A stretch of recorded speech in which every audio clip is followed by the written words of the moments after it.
ইরানের প্রয়াত সর্বোচ্চ নেতা আয়াতুল্লাহ আলী খামেনির জানাজা ও দাফন অনুষ্ঠান আগামী 2 সপ্তাহের মধ্যে অনুষ্ঠিত হতে যাচ্ছে। তেহরান মিউনিসিপ্যালিটির কর্মকর্তা মোহাম্মদ আমিন তাওয়াকলিজাদেহ জানিয়েছেন, জিলহজ মাসের শেষ ভাগ ও মহররমের শুরুতে আয়োজন সম্পন্ন হবে। এ উপলক্ষে 3 দিন শোক মিছিলের পরিকল্পনা করা হয়েছে। তেহরানে অন্তত 24 ঘণ্টাব্যাপী জানাজা ও দাফনের আনুষ্ঠানিকতা চলবে বলে জানা গেছে।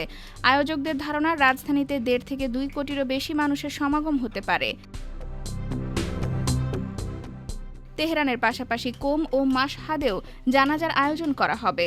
পরিবারের সিদ্ধান্ত অনুযায়ী আয়াতুল্লাহ আলী খামেনিকে মাশহাদের ইমাম রেজা আলাইহিস সালামের পবিত্র মাজার প্রাঙ্গণে দাফন করা হবে।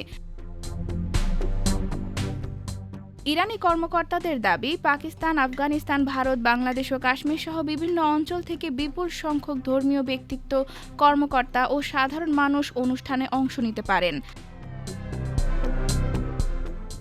দীর্ঘ 36 বছরের বেশি সময় ইরানের সর্বোচ্চ নেতা হিসেবে দায়িত্ব পালন করা খামেনির বিদায় অনুষ্ঠানকে ঘিরে দেশ জুড়ে চলছে ব্যাপক প্রস্তুতি।